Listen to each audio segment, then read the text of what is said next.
Prête la pulsation alpha.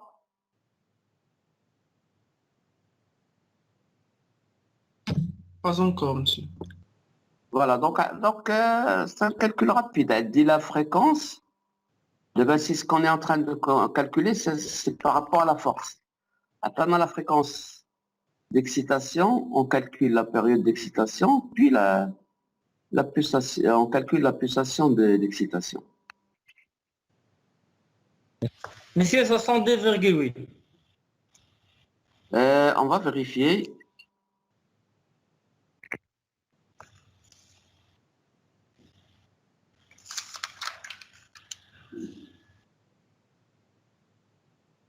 C'est la valeur? 62,8. C'est la bonne valeur. Donc, on dit alpha, donc voilà l'expression. Alpha égale à 2pi sur t, où t est 1 sur f, donc c'est 2pi sur f. Et là, je connais la fréquence, il y a 10. Voilà, donc c'est 2pi fois 10, il y a 62,83 radians par seconde. Donc, à partir de la fréquence de la force d'excitation, je déduis la pulsation de la force d'excitation. Exactement. Donc, donc, je vous donne 2-3 minutes pour noter les valeurs, puis on va continuer.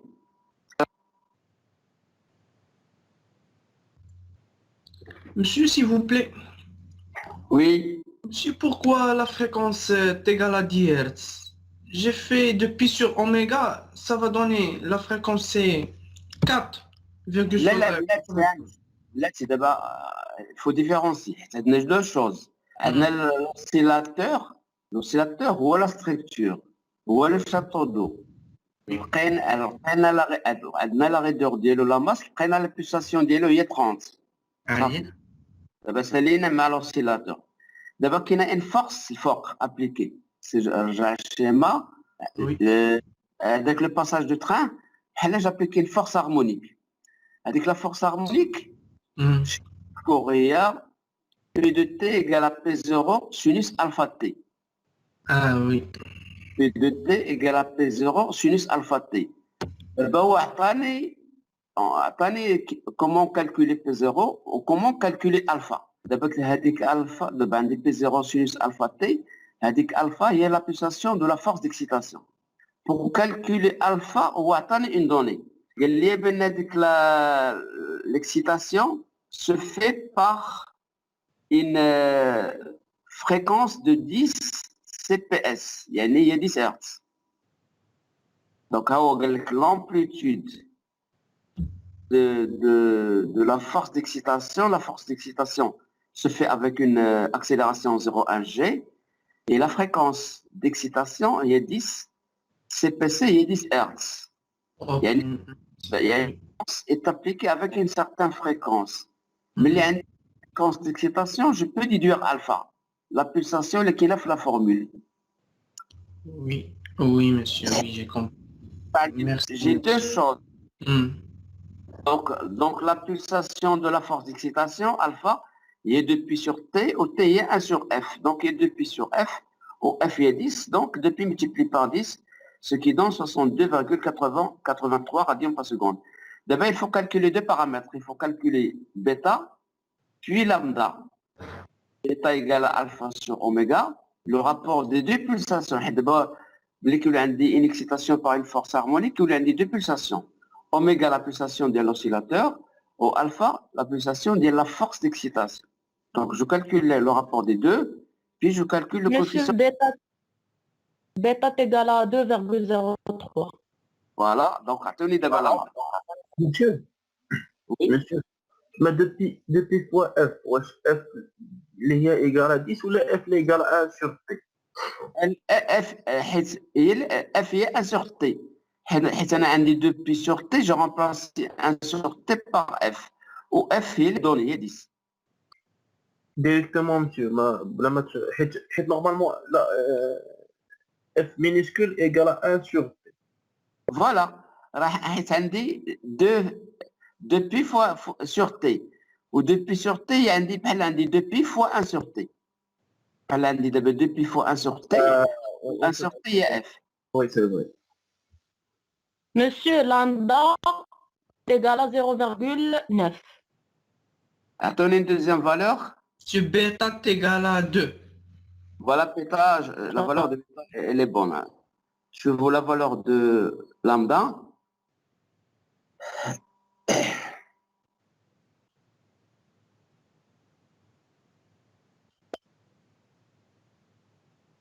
C'est presque 1. Lambda, Oui. une troisième valeur, enfin, comme pour comparer, parce que j'ai une valeur ici. Je ne sais pas si j'ai la... pardon. شحال خديتو كسي 10%. Voilà, xi c'est 10%. Donc il faut calculer lambda pour xi égale 10%, exactement. Monsieur, j'ai trouvé lambda 0,31. Monsieur, j'ai trouvé 0,33. نشوف la valeur اللي عندي أنا.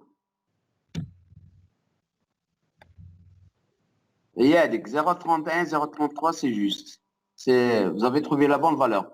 Donc bêta c'est 2,02 et lambda c'est à peu près 0,32. Donc vous avez trouvé la bonne valeur.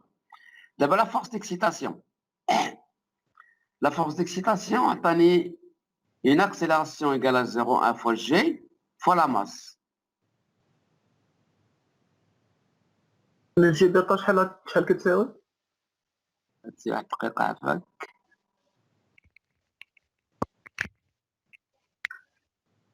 بيتا كتساوي جوج فاصلة صفر ثلاثة. Oui, c'était quoi la question? C'était quoi la question de tout à l'heure?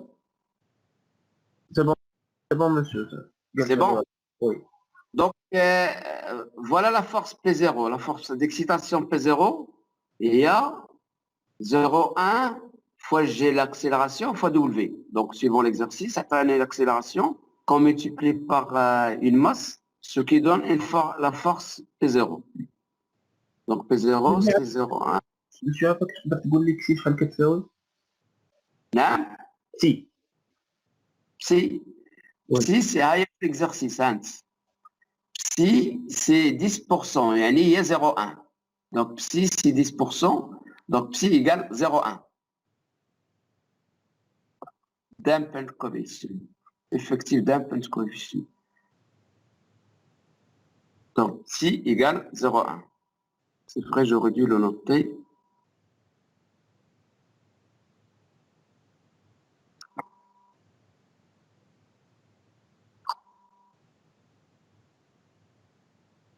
Je vais le noter comme ça que je prenne. Monsieur, غادي ناخدو G égale à 10. ناخذ G égale à 10. Donc, 1 kg égale 10. خذوا G égale à 10. 1 kg égale à 10 نيوتن. شحال عطيت تعطيكم؟ واش تلقاو لا ميم فالور بحالي هنا؟ Oui, نفس الحاجة. Donc voilà, donc on prend G égale à 10, 1 kg égale 10 newtons, à peu près. Donc la force maxi d'excitation, P0, il y a 45,7 kN. Donc la force. D'abord, on peut calculer le déplacement. C'est une force variable, mais on va calculer le déplacement statique. Yani, le déplacement statique, vous vous rappelez, le déplacement statique, il y a P0 sur K. Il y a la force appliquée sur la raideur.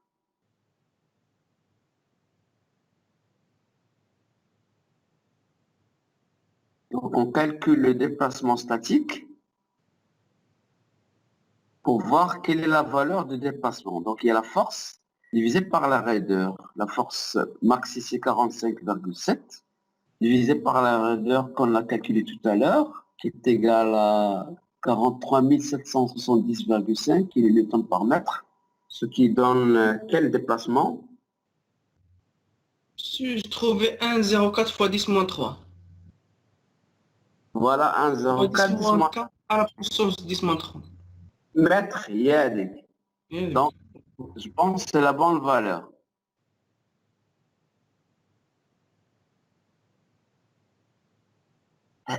Donc, déplacement statique, il y a P0 sur K, il donne 1, à peu près 1, 10-3 mètres, il y a 1 millimètre.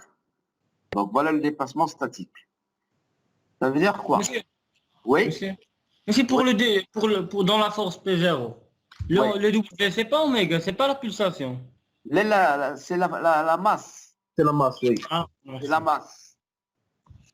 C'est la masse. Parce que une force, c'est une accélération fois une masse.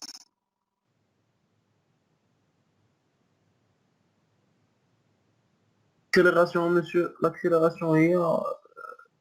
Un arc dit, normalement, si on parle dynamique, accélération, c'est 1 mètre par seconde carré.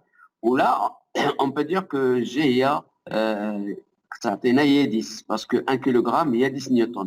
On convertit en newtons, puis après, on convertit en kilonewtons, ce qui donne 45,7. L'ENAL dit 0,1 fois 0,1.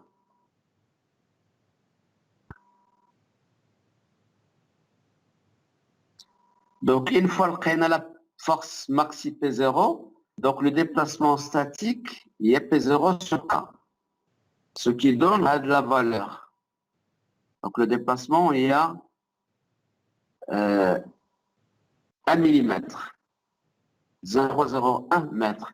Ça veut dire que l'oscillateur, ça veut dire que le château, lorsque le train passe, il va se déplacer de 1 millimètre. Normalement, le déplacement dynamique, c'est lambda fois le déplacement statique. Or, quand on a lambda, quand on a lambda, quand on a inférieur à 1, quand on a lambda égale 0,32.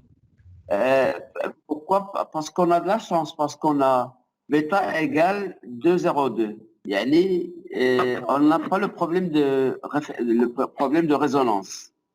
Quand on a bêta différent de 1. Donc, du moment qu'on n'a pas de problème de résonance, ça veut dire qu'il n'y a pas une grande amplification des déplacements à cause de l'effet dynamique. Et la preuve qu'on a à lambda inférieur à 1. Ça veut dire que c'est comme si on n'aura pas d'amplification qui est due à l'effet dynamique. Il y a le déplacement statique ou le déplacement maxi qui aura le château d'eau. Donc, la masse, il va se déplacer de 1 mm. 1 mm, c'est très faible. C'est un très petit déplacement. Parce que, en général, les châteaux d'eau, en général, à peu près, il faut compter entre 20 et 30 mètres de hauteur, ce qui fait que on peut se permettre un déplacement plus grand. Donc, on peut limiter le déplacement et à la hauteur à peu près sur 250, donc ce qui va donner un déplacement beaucoup plus grand. Donc, la limite, c'est beaucoup plus grand. Ça veut dire que le déplacement ici est très faible. Donc, le déplacement est très faible. Donc, ça veut dire que le passage de train n'aura pas d'effet sur le château d'eau. Donc, il ne va pas affecter la stabilité du château d'eau. Donc, il ne va pas rentrer en résonance. Ça, c'est le premier problème. Et le déplacement qu'il y aura dans le château d'eau, c'est le déplacement maxi. C'est le déplacement de la masse. Donc, c'est un petit déplacement, donc on n'aura pas de problème. Donc, on a terminé cet exercice. On va commencer un deuxième exercice. Monsieur, U égale à P0 sur K. Ouais, voilà. U égale à P0 sur K. كنخليوها en kilonewton par mètre. Voilà, كنخليو en kilonewton و P0 حيت خلينا P0 en kilonewton, donc ça تكون en kilonewton pour avoir le déplacement en mètres.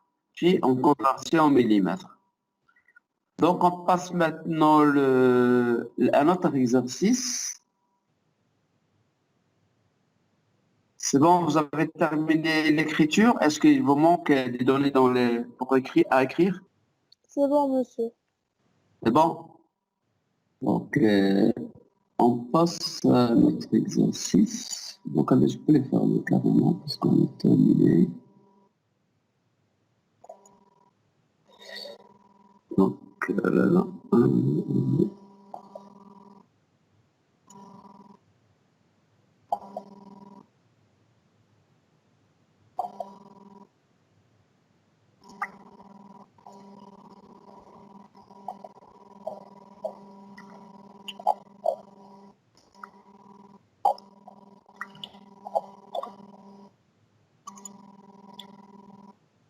Donc, on va traiter un deuxième exercice. Et donc, vous l'observez, dans 2 minutes, je vais expliquer qu'est-ce qu'on va étudier maintenant.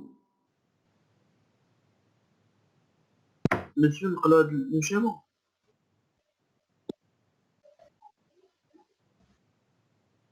Monsieur, votre micro est désactivé.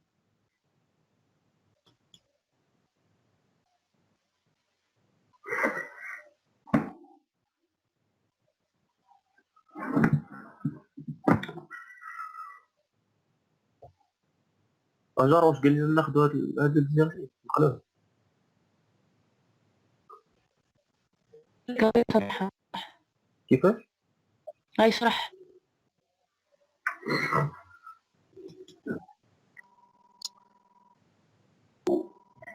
Est-ce que vous avez... Donc, on va commencer un deuxième exercice.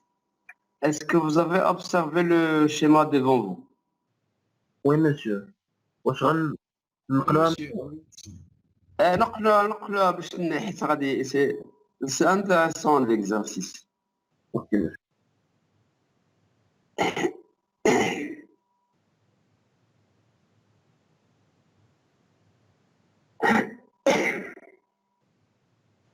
C'est bon, vous avez noté le schéma? با encore نمشي مازال ما كاين.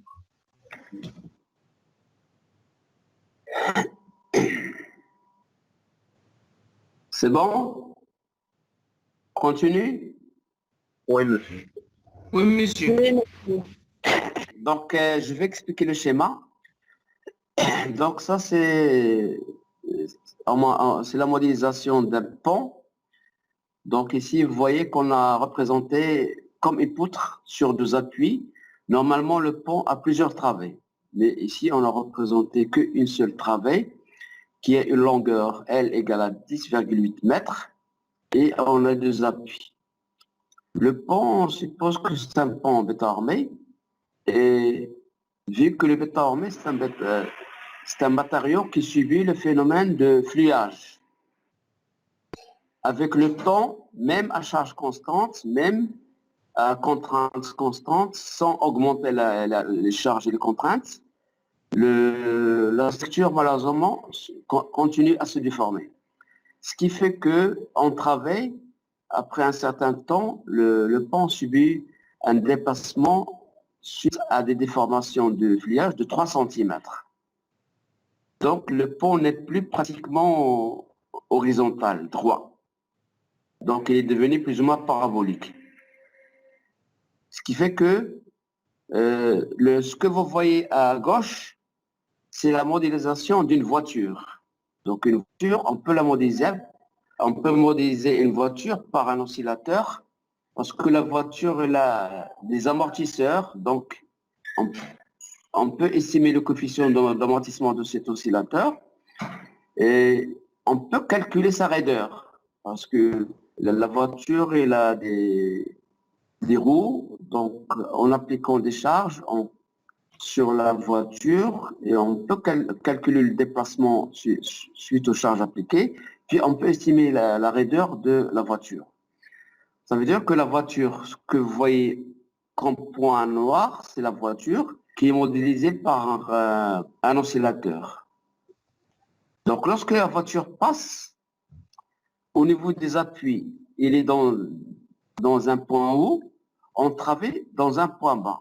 Ça veut dire que lorsqu'il traverse le pont, supposons qu'il a plusieurs 4 ou 5 travées, donc au niveau de l'appui, il est en point haut, on travaille en point bas, ensuite on appuie en haut, la travée suivante en point bas, ce qui fait que c'est comme si on exerce sur la voiture une force d'excitation verticale qui fait monter et descendre la voiture, donc il la monte, il fait descendre la voiture lorsqu'il est en travail, il monte la voiture lorsqu'il est sur appui. Donc c'est comme il est excité indirectement par une force qu'on peut estimer que c'est une force harmonique. Et l'excitation, c'est une force verticale parce que la voiture monte et descend, monte et descend, monte et descend. D'ailleurs que lorsque les passagers en constante, suivant la qualité des amortisseurs. Si la voiture a de bons amortisseurs, on ne sent pas ce passage lorsqu'on monte et on descend. Par contre, si la voiture, malheureusement, elle a des amortisseurs très anciens qui ne fonctionnent pas très bien, on sent que lorsqu'on descend et on monte, on est projeté vers le haut. Ça veut dire que donc il y a cette force d'excitation qu'on ne voit pas, qui nous projette vers le haut. Donc, c'est une force qu'on peut modéliser par une force harmonique qui fait descendre et monter la voiture. Donc, les données du problème sont les suivantes. On a la longueur de la portée, 10,8 mètres, et on a donné une vitesse de voiture. La vitesse de voiture, on suppose que la voiture roule avec une vitesse constante, V égale à 72 km par heure. On donne aussi, on donne comme donner les caractéristiques de la voiture, c'est-à-dire de l'oscillateur. Donc on donne, c'est le coefficient d'amortissement, éventuellement le coefficient psi, parce qu'on déduit à partir de C, la masse, et oméga, le coefficient psi. Est-ce que vous avez des remarques sur le schéma pour comprendre d'abord le fonctionnement, avant de passer à la solution? Donc on doit comprendre le fonctionnement, puis on passe à la solution. Monsieur, Oui, monsieur, c'est quoi 3 centimètres? 3 flèche. cm. D'abord, la travée, elle a subi une déformation. On dit que la déformation a tenu une flèche de 3 cm. Et la voiture, elle descend et elle monte sur une hauteur de 3 cm. Donc, Merci, monsieur. Donc 3 cm, c'est la distance entre l'horizontale et le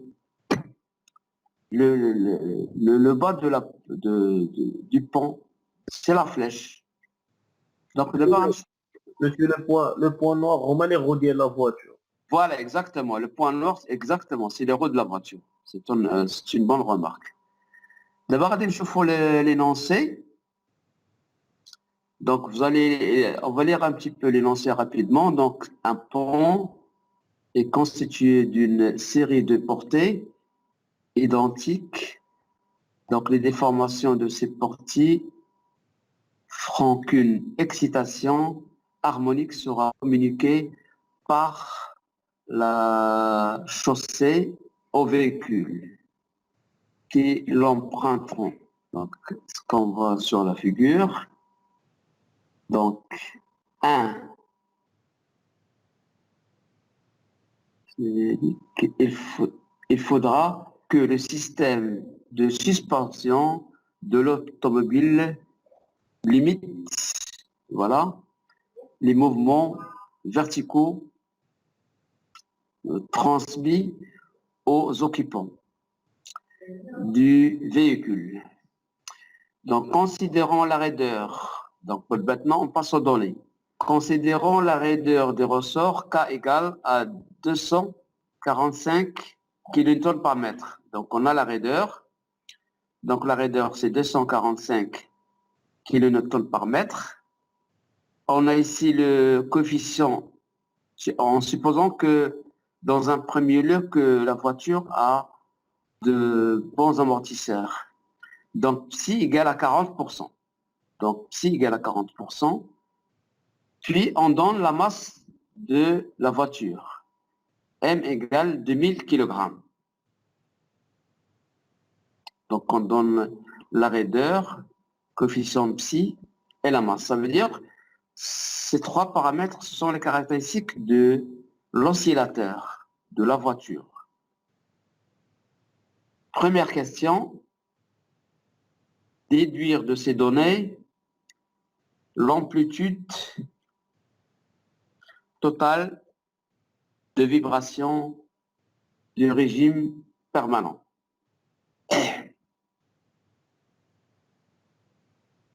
D'abord, on procède comme ce qu'on fait d'habitude. on calcule la pulsation de l'oscillateur. Donc, c'est le premier paramètre à calculer. Puis, on va passer à la force d'excitation pour déduire les paramètres de la force d'excitation.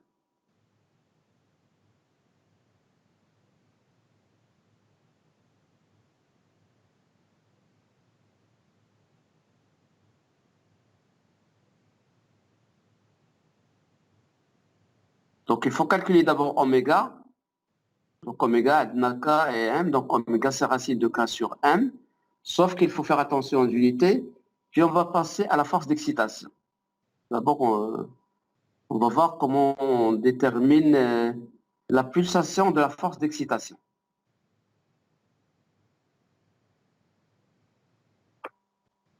Donc, il faut calculer d'abord oméga, premier paramètre relatif à l'oscillateur.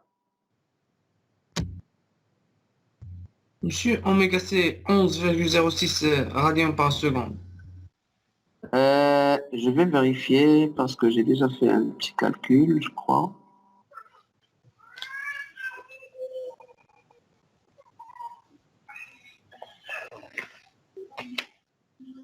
Non. Monsieur 0,49. شحال لقيت اوميغا 0,49. Non. لا عاودي الكالكول عاودي الكالكول 3,5 fois 10 moins 3. اوميغا Oui. il faut faire attention aux unités indica il faut faire attention aux unités شحال كتساوي نورمالمون؟ صافي هاي راه عندكم في الطابلو انا عطيتكم لا فالور دو كا صافي تمام.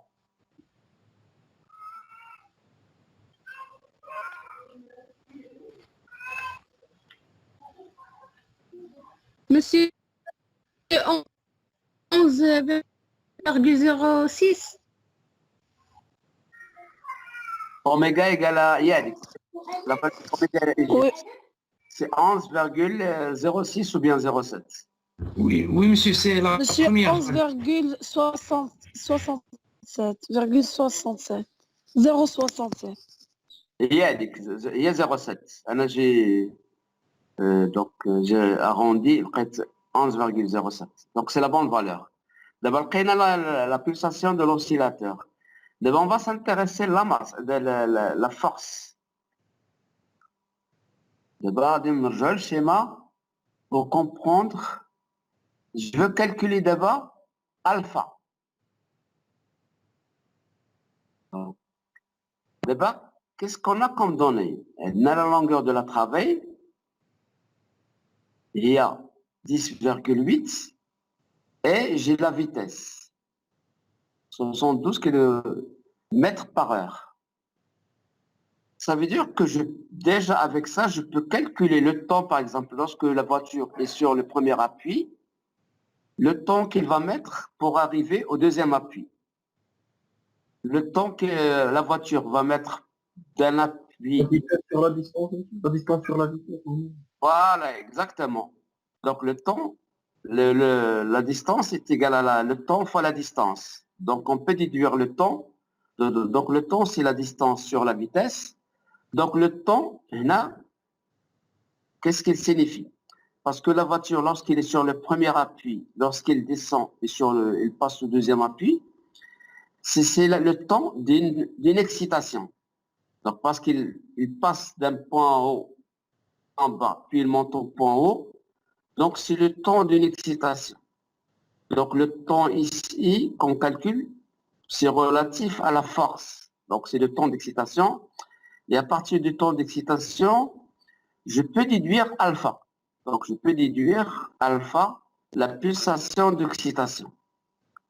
Donc parce que j'ai la voiture qui est sur le premier appui, c'est-à-dire dans la position haute, elle descend, puis elle monte sur le deuxième appui.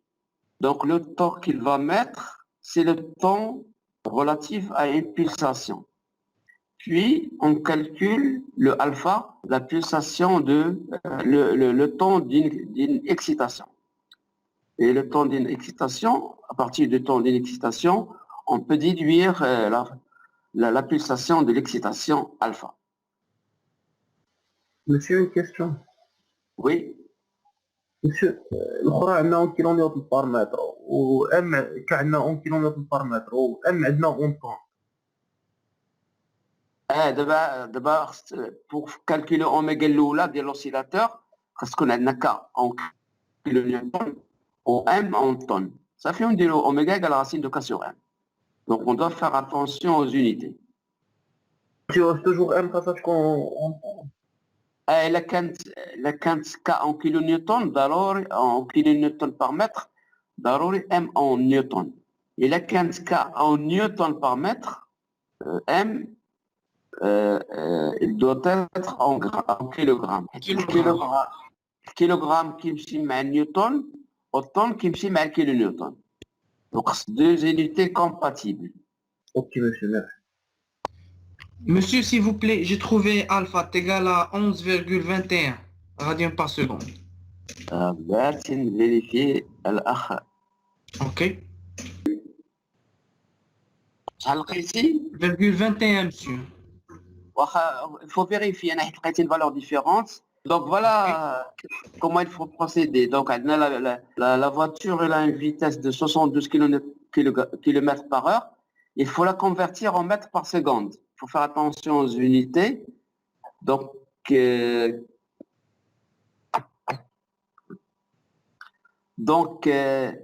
pour passer au kilomètre, du kilomètre en mètre, il faut multiplier par 1000. Et pour passer de l'heure aux secondes, on divise par 3600. Donc finalement, la vitesse de la voiture, 72 km par heure, lorsqu'on convertit, c'est 20 mètres par seconde. Est-ce que vous avez fait cette conversion d'abord? Il faut faire la conversion de la vitesse, puis on calcule la période de la force d'excitation que j'ai appelée T0. Donc T0, c'est très simple, c'est la longueur, c'est la portée égale à la vitesse fois T0, donc on peut déduire T0. C'est la longueur divisée par la vitesse, c'est-à-dire 10 sur 8 égale à 20. Ce qui donne une vitesse de 0,54 par seconde. Ça, c'est relatif à la force d'excitation. Puis, on va déduire la pulsation de la force. Alpha égale à 2pi sur T. Moi, j'ai trouvé 11,63. Qu'est-ce que vous avez trouvé comme pulsation alpha? Monsieur, s'il vous plaît. Oui. Monsieur, pour la première pulsation de l'oscillateur, monsieur, pour oméga carré. Oui. Monsieur, c'est pas les mêmes unités KM. كيفاش لا K comme la K ça تكون en kilonewton par mètre ou M en tonnes ou la K en kilogrammes pardon K en newton par mètre et M en kilogrammes. Merci. D'abord l'énoncé je répète l'énoncé on a K en 245 en kilonewton par mètre. يعني la masse تكون en tonnes. عطاونا la masse en kilogrammes حنا ولا converti en tonnes عطاتنا 2 tonnes. Puis عطاتنا la pulsation égale à 11,7 radians par seconde. Ah, merci, monsieur. Est-ce que لقيتوا la même valeur de alpha? Donnez une deuxième valeur de alpha. Oui, monsieur, oui, monsieur. 11,63. C'est la même valeur. Très bien. Merci. Donc je vous donne quelques minutes pour nettoyer la valeur. Monsieur, T0 période d'oscillation, il y a la période d'excitation. T0, c'est la période d'excitation, c'est la période de l'oscillateur. C'est d'oscillation, monsieur. De l'oscillation. C'est le temps qu'il va mettre, parce qu'il compte sur un appui, qui est là le même appui, le temps qu'il va mettre. Donc là, on excite par une force. Pour le temps de la force, il y a T0. C'est la période de la force d'excitation.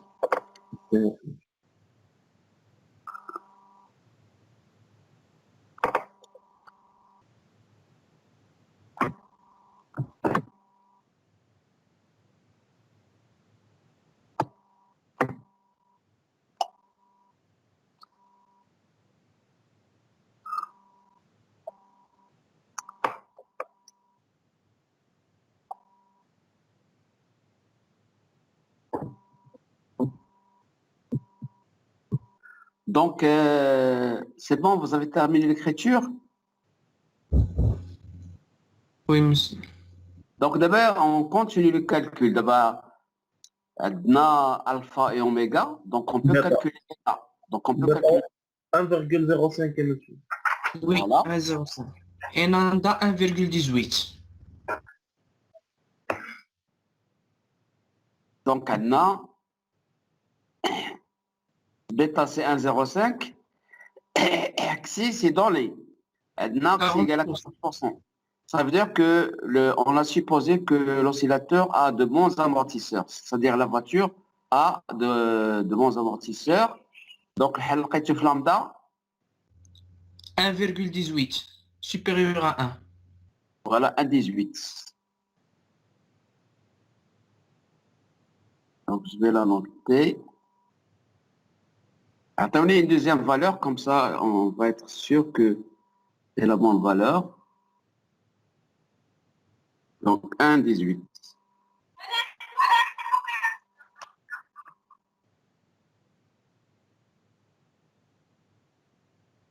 As-tu la bonne valeur pour le lambda?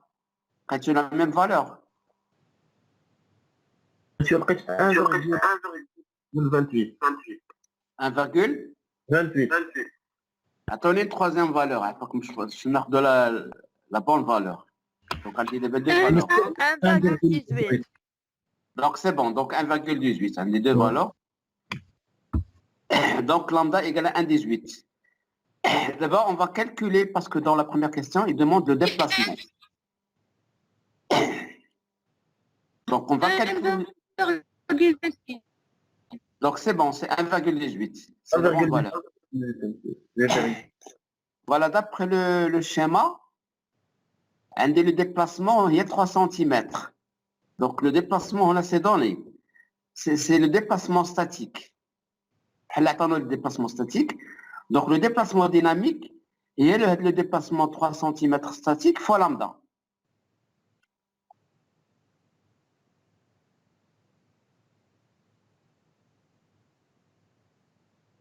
Donc, il y a 3 fois 1,18.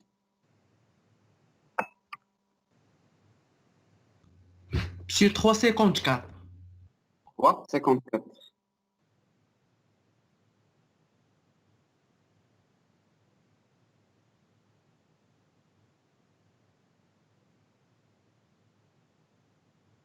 Voilà. 54.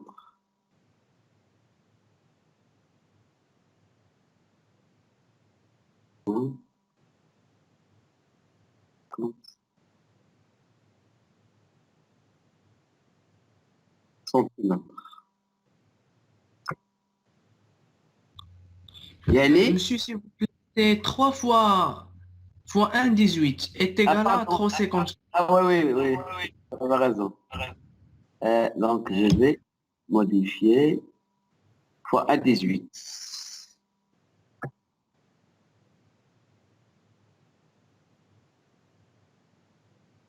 Un point 18. Pardon, qu'est-ce que j'ai fait?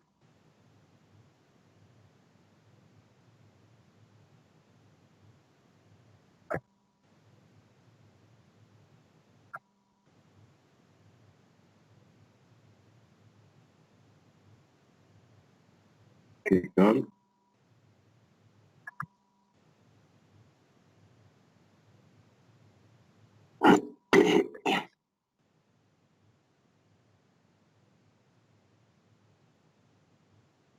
Donc ici, donc on peut tirer une remarque,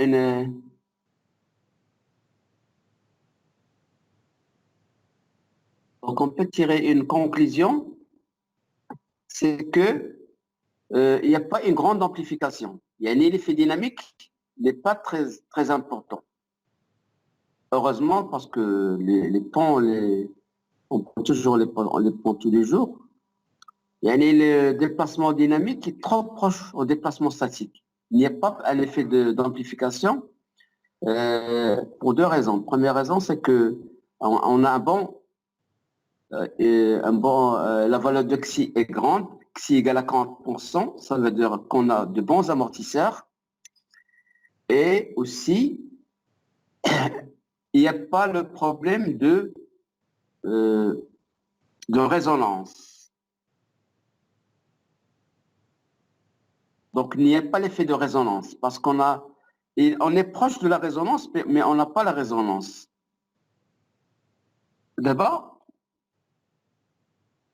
Monsieur, s'il vous plaît, Oui. quand on a la résonance, monsieur, c'est-à-dire lambda supérieur strictement 1,5 ou bien 2 ou bien lambda lambda est supérieur à 1. On peut trouver une grande valeur de 1. Ah, mais dans ce cas, c'est 1,18, mais c'est pas grave.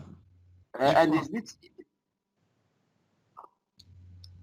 غادي ندير واحد premier calcul, on vérifie. Oui, merci. Tu as raison, on est proche de la résonance. Quand est-ce qu'on parle de la résonance? ملي تكون égal à 1. Supposons دابا غادي نبقاوها في هذا le même cas, من بعد غنديروا le cas de résonance. On va comparer. Pour le même cas, on va supposer que, par exemple, le même exercice. On suppose que la voiture elle a des amortisseurs qui ne marchent plus, défectueux. Donc, on peut estimer que xi égale à 0%. Donc, on dirait la même question, on va voir est-ce qu'il y a l'effet de résonance. Donc, on va supposer que xi égale à 0, par exemple. On dirait un deuxième cas pour la même question. Donc, pour la première question, vous allez supposer que xi égale à 0.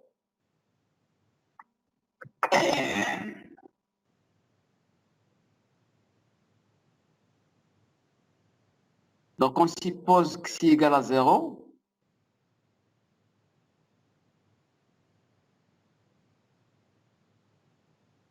Et vous allez calculer lambda. Et on va voir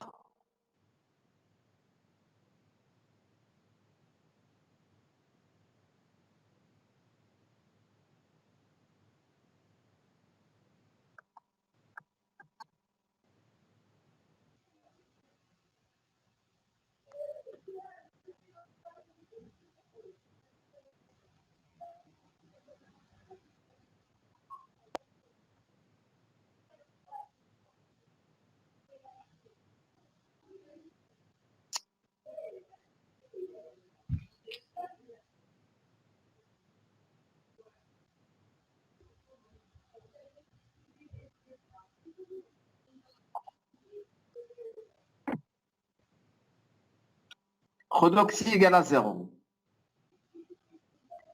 Donc, prenez xi égale à 0%.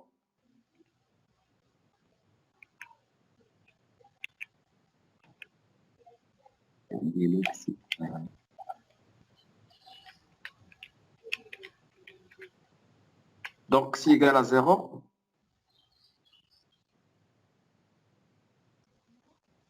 À 0%. Donc, xi égale à 0%, j'ai la tasse comme lambda. 9,75. 75. Ah, voilà. Donc, C'est super. Ouais. c'est ça. Donc, le 9,65. 75, monsieur. 9, 75. 75. Donc, d'abord, vous allez calculer le déplacement dynamique.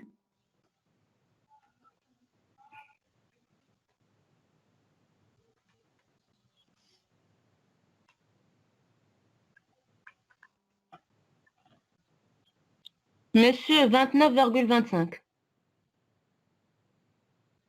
Après, faire la minute.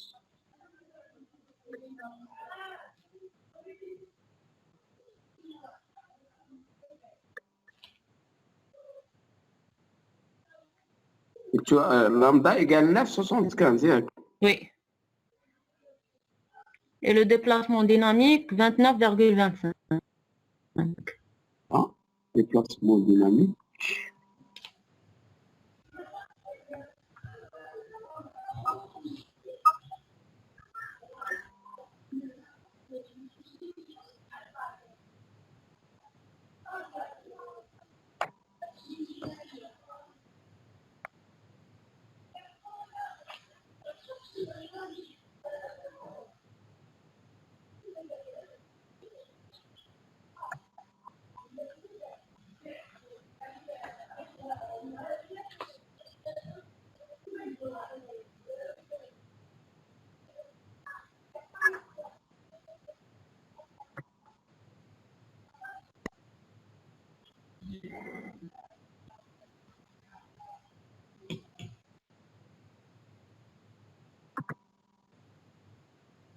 Donc, le déplacement dynamique, 29,25. 29,25. 29,25. 29,25.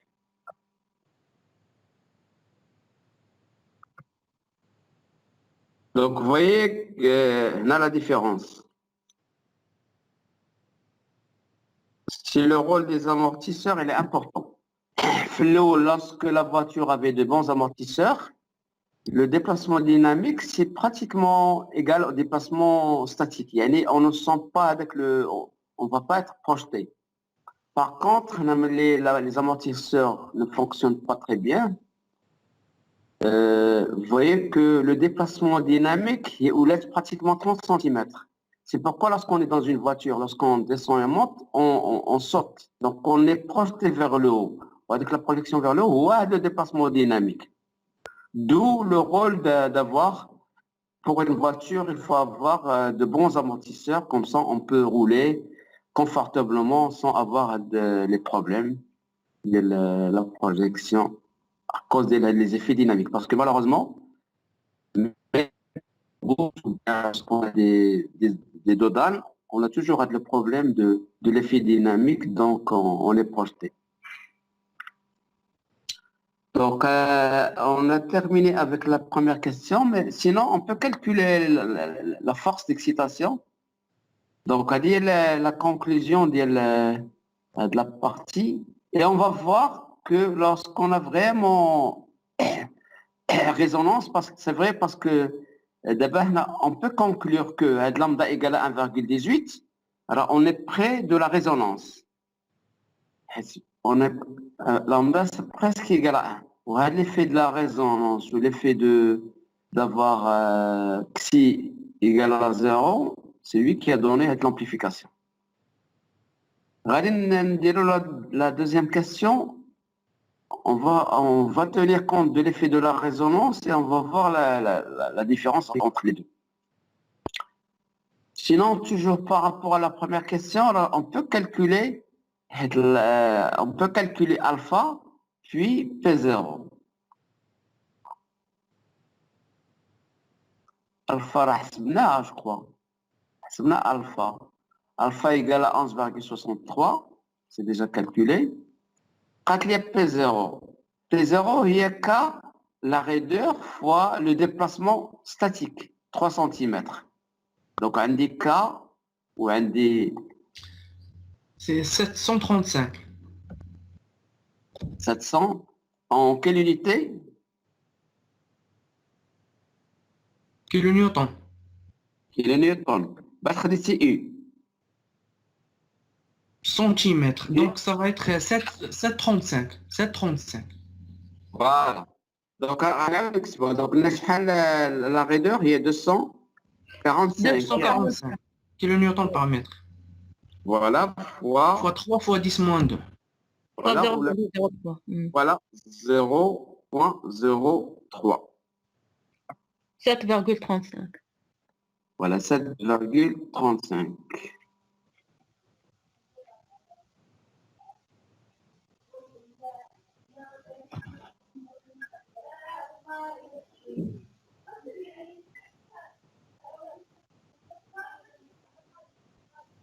Donc, kilonewton par mètre.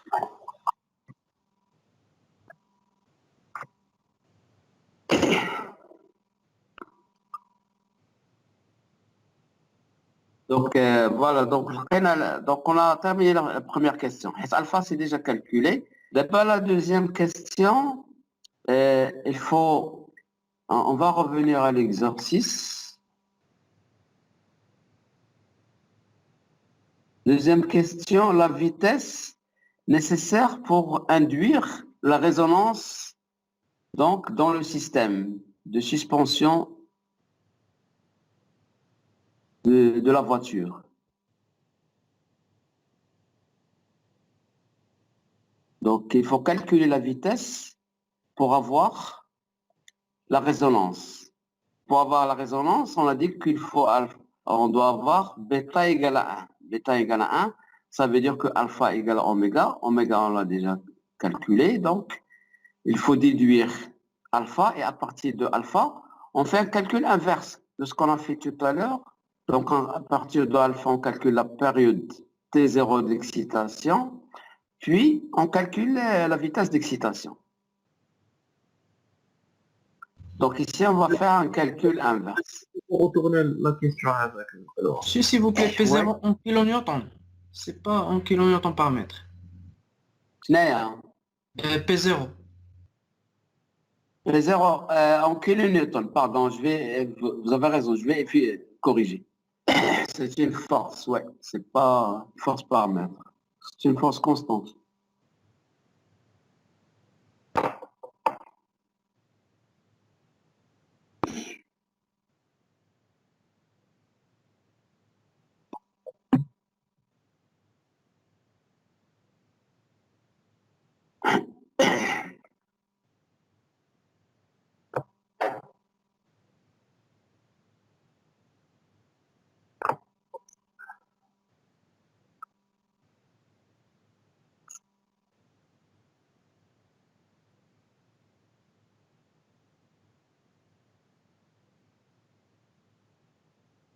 Ça marche, monsieur. C'est bon, donc d'abord, vous allez faire un calcul inverse. Donc, pour avoir la résonance, donc on doit avoir bêta égale à 1. Donc, bêta égale à 1, ça veut dire que alpha égale oméga. Oméga, il est constant, il est propre de l'oscillateur, on ne change pas. Ce qui peut changer, c'est les effets d'excitation. Et la force d'excitation, tout ce qui est relatif à l'excitation.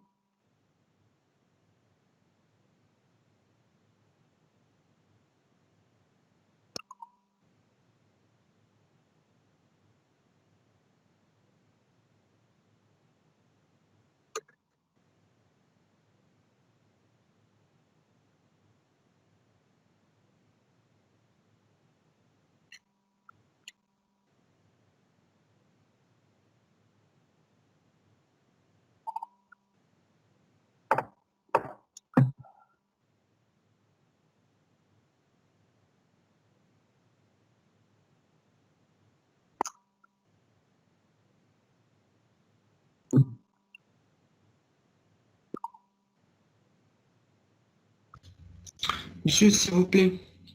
Oui. Si bêta est égal à 1, lambda, ça va être égal à 1,25. Bêta égale à 1. Oui. Lambda, ça va être égal à 1,25. Oui, oui, exactement. Dans le Je suis Ah ben, à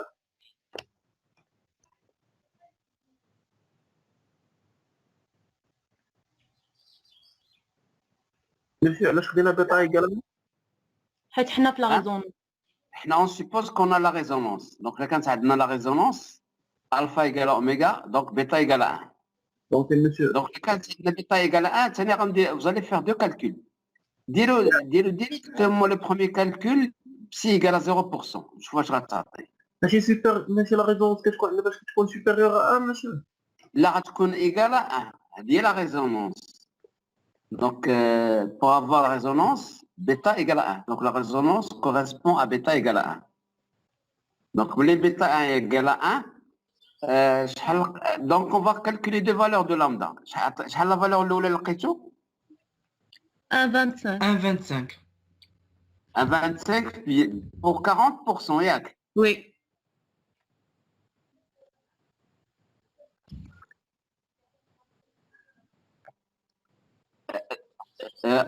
Donc, هذه ما غاديش تعطينا بزاف. غاديرو directement pour 0%. Dès pour 0%. Supposons que on a une voiture très ancienne, donc pratiquement pas d'amortisseur. Monsieur, Oui. avec bêta égale à 1. Bêta égale à 1. Oui. Donc lambda est égal à l'infini. Infini. Ah oui, vous avez raison. Vous avez raison, donc vous avez raison, c'est l'infini. Donc, ça marche pas. On peut pas faire le calcul. Donc, on va pas prendre une valeur nulle quand même. Je vais prendre une petite valeur. 5%. Yani, 5 pour 5%. Alors, les amortisseurs fonctionnent très mal. De 5%. Donc 10. Ça 10, va être égal à 10. 10. Oui. يعني لاحظتوا pour 40.